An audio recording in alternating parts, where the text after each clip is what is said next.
तो फाइनली जियो हॉटस्टार पे ड्रीदम आई है। ड्रीदम देखो, अगर मैं ये बात करूँ कि इस मूवीज़ के जो प्रेजेंटिंग लेवल है भाई एट द पीक मोमेंट पे है। इवन ये OTT पे आई है एंड इसकी मैं बता दूँ, इसके जो डायरेक्टर हैं मार्टिन जोसेफ समथिंग कुछ हैं। मैं ठीक से पढ़ा नहीं, बट गर्मी बहुत ज़्यादा है फिलहाल तो वेल, ठीक है। तो अब बात करते हैं ड्रीदम की।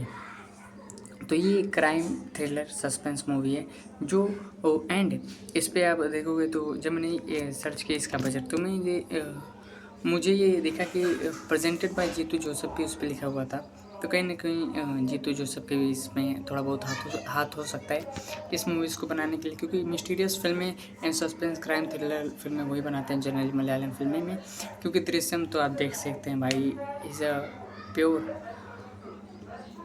Pure pure crime suspense thriller movies जो कि भाई अभी रिसेंट टाइम में उनकी दृश्यम 3 भी रिलीज हुई है, जो कि जिसका रीमेक अजय देवगन ही करेंगे, ये तो कंफर्म है, ठीक है। एंड फिलहाल बात करते हैं द्रिदम की।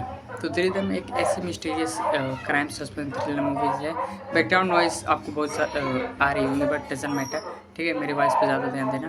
बट मैं मूवीज़ की पहले बात कर लूँ, उसके बाद बात करता हूँ। फिर देखो, गर्मी हो रही है, थोड़ा फेशियल एक्सप्रेशन बिगड़ सकता है, फंबल हो सकता हूँ, बट डजंट मैटर। वो बिल्ली थी जो टेंशन ले रही थी मेरी, बट कोई नहीं।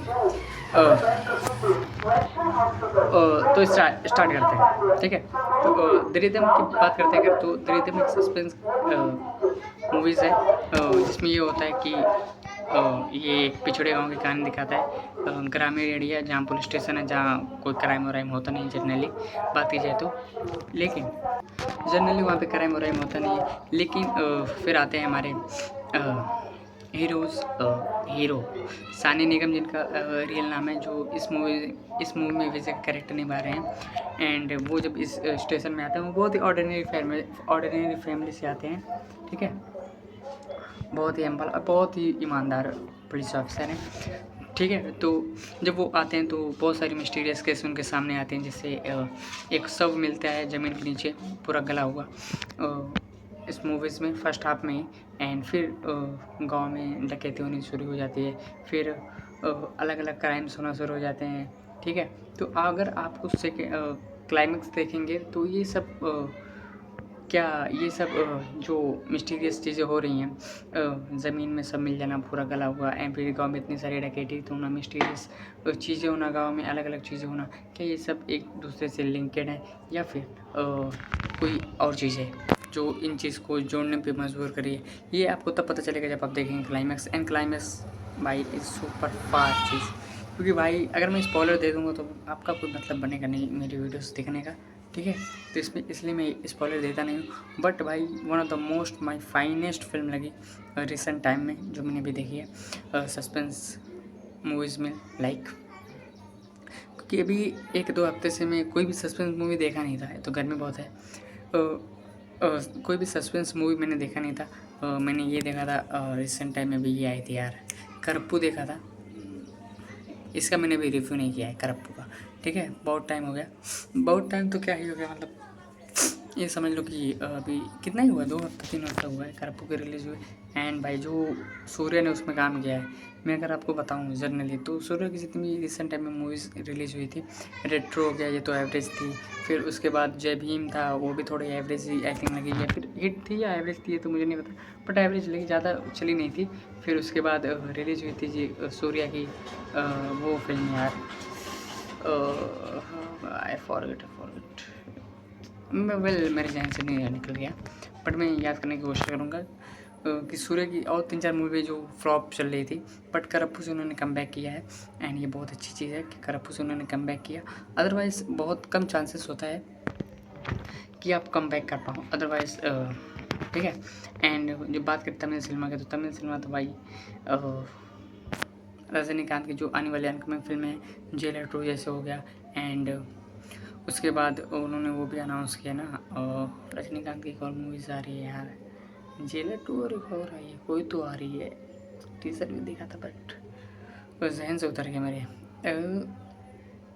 याद नहीं आ रहा बट ठीक है, कोई नहीं, मैं याद करने की कोशिश करूँगा। फ़िलहाल 2 चीज़ें आप याद रख सकते हो। दृढ़म एक इतनी मिस्टीरियस मूवीज़ है, अगर आप देखोगे कि आपका ज़हन प्रेडिक्ट नहीं कर पाए। जनरली आप कोई भी crime thriller movie, suspense movie देखते हो तो आप एज अ प्रेडिक्ट कर लेते हो कि अगला सीन्स ये हो सकता है, या फिर ये इनमें से कातिल हो सकता है, या फिर इसका दोस्त, या फिर इसकी कोई गर्लफ्रेंड वगैरह ये कातिल हो सकती है। बट जनरली इस मूवी में ऐसा है ही नहीं।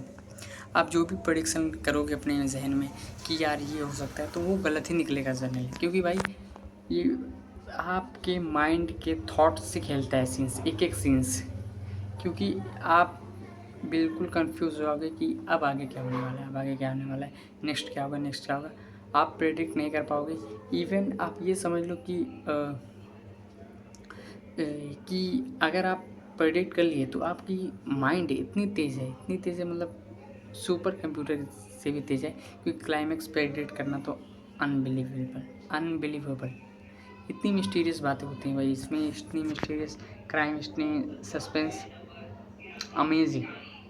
मैंने फर्स्ट टाइम देखा तो भाई साहब मेरा यही 100 रिएक्शन था भाई, is a pure cinema master class, masterpiece. ठीक है, अभी मैंने एक रिव्यू वो भी नहीं किया, मैं वापस आऊँगा इम्तियाज़ अली की। भाई वो जब मैंने देखी ना भाई, मेरे तो होश उड़ गया, मेरे पास शब्द नहीं है। ये मैं उसका रिव्यू नहीं किया हूँ अभी तक, मैं वापस आऊँगा, पर मैं करूँगा ज़रूर। ठीक है, इम्तियाज़ अली की मैं वापस आऊँगा भाई, दिलजीत दोसांझ के साथ। रो दोगे भाई, आप रो दोगे अगर आप सच्चे आशिक हो गए, या फिर आप वन साइडेड लवर, या फिर आप समझ लो आप रिलेशनशिप में होंगे भी, रो दोगे भाई अगर आपने वो मूवी देख ली तो। मैं वापस आऊँगा, Diljit Dosanjh as a lead actor, Naseeruddin Shah, and directed by Imtiaz Ali, pure cinema masterpiece, समझे। बट बात करते हैं अभी दृढ़म की। तो दृढ़म सानी निगम का मैंने बहुत सारी मूवीज़ तो देखी नहीं है, मैंने फर्स्ट टाइम देखी है ये मूवीज़, बट मैंने सर्च किया गूगल पे तो इनकी बहुत सारी मूवीज़ थी, बट मैं ये नहीं, इतना अंडररेटेड एक्टर 30 साल का, अभी तक मैंने इसको देखा क्यों नहीं। एंड इतनी प्योर एक्टिंग कर रहा है भैया, इतनी pure natural. And first time मैंने देखा भाई मलयालम सिनेमा इनको मौका दे रही है। बाकी मलयालम सिनेमा को तो संभाले हुए हैं भाई वो अनकमिंग मलयालम सिनेमा के जो सुपरस्टार होने वाले हैं। मैं अभी से बता दे रहा हूँ, प्रेडिक्शन लेवल नहीं है मेरा, ये मेरा स्टेटमेंट है। ठीक है, ये लिख के दे सकता हूँ, तो यही होगा ही होगा। ठीक है, तो मलयालम सिनेमा के नेक्स्ट सुपरस्टार जो होने वाले हैं वो लोखा में नीली के साथ किसका रिलेशनशिप चल रहा था यार, वो होगा बंदा, वो अनकमिंग मलयालम सुपरस्टार होगा, ये मैं लिख के दे सकता हूँ। पता नहीं मुझे उसका नाम क्यों नहीं याद आ रहा है। लोका चैप्टर 1 आपने देखा होगा, ठीक है, उसमें नीली का बॉयफ्रेंड कौन होता है, वो होगा मलयालम सिनेमा का अनकमिंग सुपरस्टार। नहीं, मैं दुलकर सलमान की बात नहीं कर रहा हूँ, और नहीं थॉमस की बात कर रहा हूँ, ये सब नहीं। उसमें यंग लड़का था 20-22 साल का, ठीक है, जो कि ये भी जानता है कि नीली एक वैम्पायर थी, उसको खून पीना पसंद था, तो वो ये भी जानता था, तो वही वो ना, मैं उसी की बात कर रहा हूँ। उसका मुझे रियल नेम याद नहीं आ रहा यार, भाई इज़ सो अंडररेटेड भाई, प्योर एक्टिंग करता है भाई, he is a superstar, next superstar, genuinely next superstar. आप देखना, कभी मौका मिलेगा तो उससे मिलूँगा ज़रूर। इज़ अनकमिंग सुपरस्टार भाई, वो मलयालम सिनेमा उसके ही हाथों में है, बहुत प्योर एक्टिंग करता है बंदा, मुझे बहुत पसंद है। लोका चैप्टर 1 जब मैंने देखा तो मुझे थोड़ा लगा यार कि ये बंदे में कुछ बात है, अंडररेटेड है बहुत, इसको भी बहुत दूर जाना है, बहुत अंडररेटेड है वो।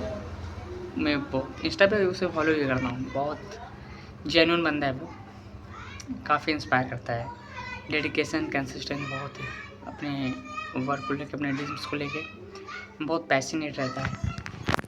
बहुत अच्छा लगता है ऐसे जो अपने ड्रीम्स को बहुत दिल के करीब रखते हैं, अपने सपनों को। बट ठीक है, तो दृढ़म की अब मैं बात कर लूँ तो दृढ़म एक सस्पेंस थ्रिलर मूवीज़ अगर आपने नहीं देखी तो जाओ जियो हॉटस्टार पे फ्री में अवेलेबल है।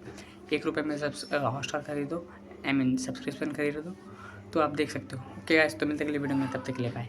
एंड बेसिकली जाओ जाकर देख लेना जल्दी से, वरना चार्जेस बढ़ा सकते हैं अंबानी भाई। Okay bye.